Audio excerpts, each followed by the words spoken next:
He's an American businessman, investor, self-help author, and motivational speaker. He's the founder of the Rich Dad Company. He has an estimated net worth of $80 million. He's Robert Kiyosaki, and here are his top 10 rules for success. So the last thing I want to talk about debt is one of the best investments I made, because I started off with no money like most people. You know, my first investment was a little $18,000 condo in Hawaii, and I made a whopping $25 a month. I didn't make much money on that deal, but every time I did an investment, be it real estate or business, I got smarter, because experience makes you smarter.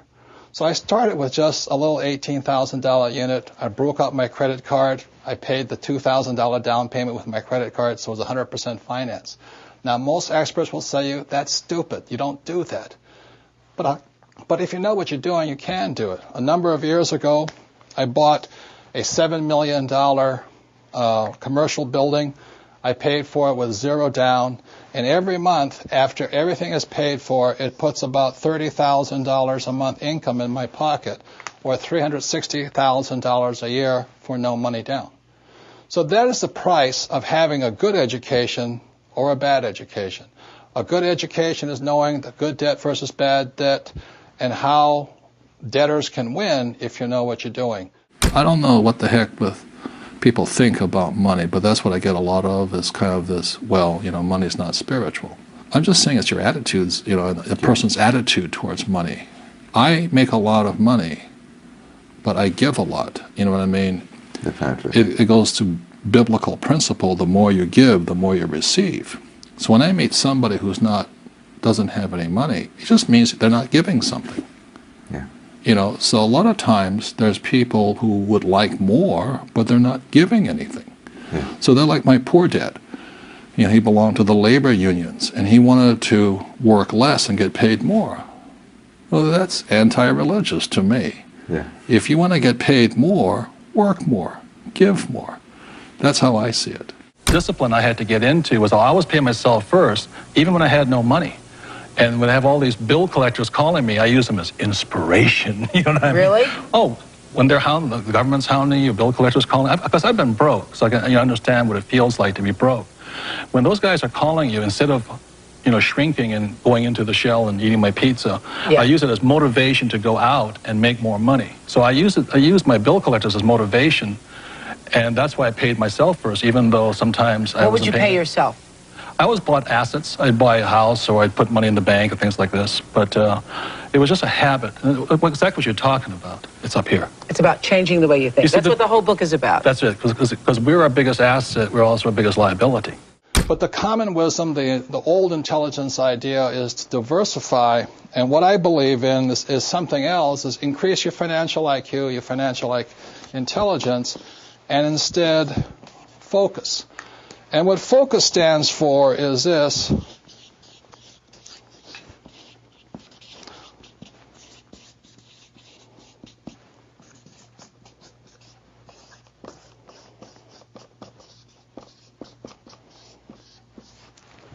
Focus is follow one course till you're successful. And so that's what I did in 1973. I signed up for my first real estate investment course. And I just did it and did it and did it. You know, I bought this one little $18,000 place. And I did it again, and I did it again, and I did it again, until the point where I understood it. And then I went into becoming an entrepreneur. And I did it, and I did it, and did it. And I'm still learning. And I'm still learning about real estate. And the reason, in 1966, I got into oil when I went to work for the Standard Oil Company. So today, I'm still focusing. I invest in oil and oil and oil, and I don't diversify. You know, it doesn't mean I don't lose. Sometimes I lose, sometimes I make mistakes and all this. But I just don't buy good as with all the bad. If you're going to be successful as an investor, you know, diversification is good for the average investor. If that's what you want to be, have a good life. But what I'd rather do is be able to know the good ones from the bad ones, the good investments from the bad investments, the good advisors from the bad advisors, and what's good for me and what's not good for you. Because what I do is not necessarily what's going to work for you, and vice versa here. So that's why I really think, instead of diversification or diversifying, the new rules of money say follow one course until you're successful. and then keep doing it. Because once you find that way of being successful, you can do it again and again and again. The thing is, you see, when people, economies go up, economies go down, we might go into a depression worldwide. Like I said, France is in very big trouble. Germany's okay. England's in big trouble. China's in trouble. So if we go that, we go to a worldwide depression, and it might take 10 years, to come out of it. But during these times, this is the best time. I have made more money in the last 3 years than ever before in my life. I bought five golf courses last year out of bankruptcy. That's impressive. Yeah. Well, the bank. Courses. Yeah, Donald bought 10. They're giving them away. No one told me. Yeah, but you have to know how to operate them. You have to be an entrepreneur. Yeah. So the banks just call you up and they say that there was 5 golf courses and 1 hotel. In the States? In Arizona, yeah, golf mecca, Yeah. And this Japanese company had it, and they asked me if I wanted to buy it about 5 years ago for $260 million. And I said, does it make sense? It doesn't make sense at $260 million. So they told me I didn't know what I was doing. They said, okay, buy. And then 1 year ago, this summer, the Citibank called up and says, you want those golf courses? And they gave me the money to buy them. And just to reiterate, was in approximately 1975, I came out with this product, and we were extremely successful. But we kept running out of money. The more successful we got, the more we ran out of money. So that's when I went to my rich dad, and I tried to borrow $100,000, and he chewed me out. He says, why would I invest in a dumb product when you have a bad business? And so that's when he began teaching me the next level of my entrepreneurial education. It's not about the product, it's about how to design a business that doesn't need me to keep raising the capital. In other words, how do you design a business that keeps raising money automatically? And today the Rich Dad company is cash rich. Cash keeps pouring in because the ability to raise money constantly was designed into the business. And once again, this is the diagram. This is the BI triangle. These are the 8 pieces that make up a business. When a business is hurting, oftentimes it's because one of these 8 pieces is missing. For example, many times people say, I have a great product, but their legal is really bad, or their communication systems are bad, or their audit, their internal order processing is bad, or the manufacturing is bad, or the marketing is bad, or they have bad cash flow management. Another part of your financial IQ is to know there's 3 types of income. So if you're going to say work hard, most people are working hard for earned income, and that's what these guys are working for. The trouble with earned income in America, your tax rate's approximately 50%. Or as Warren Buffett says, it's a shame that his secretary pays a higher percentage in taxes than he did, although he makes billions of dollars. So when you say to a child, go to school and get a safe, secure job, you tell them to work for earned income, the worst type of income. The second type of income is portfolio income. And today, as I speak, and they're trying to change this, it's about 20%. And portfolio income is generally known as capital gain. So if I buy a stock for $10 and I sell it for $50, the $40 gain is taxed at 20%. Or if I buy a house for $100,000 and I sell it for $200,000, that's a capital gains type event. So you pay a lot of tax for that. And the third type of income, which is the best type of income, excuse me, I can't spell again, is passive income. And this is income that just comes in on a regular basis. One of the reasons I am wealthy and was able to retire at a young age is because I worked hard for passive income, not earned income.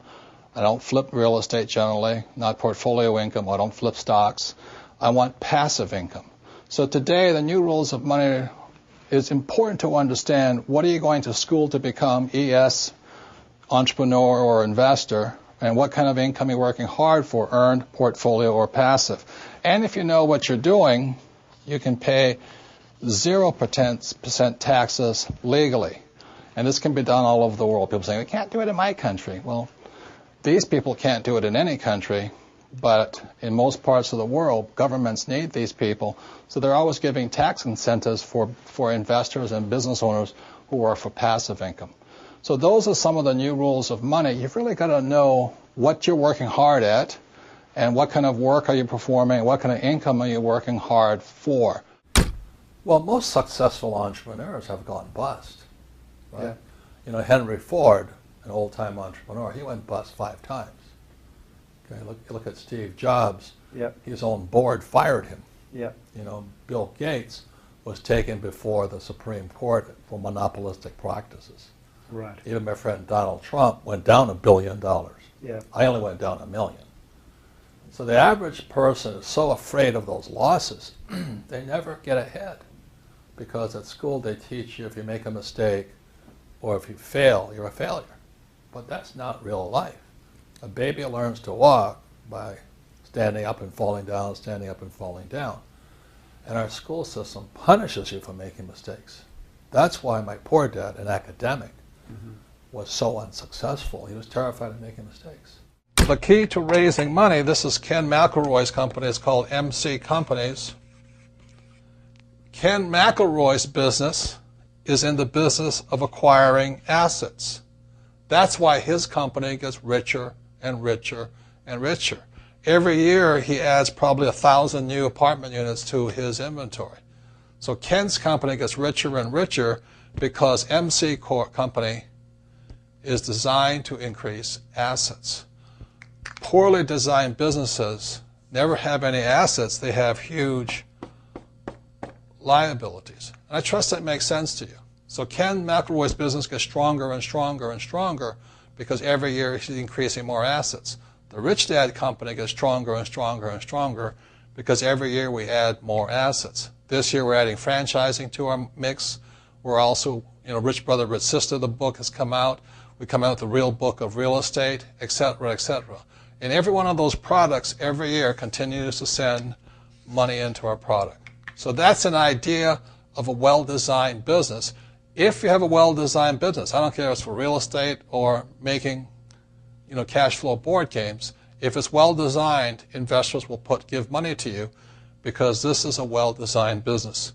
I think the big mistake is I hear so many people say it's important to save.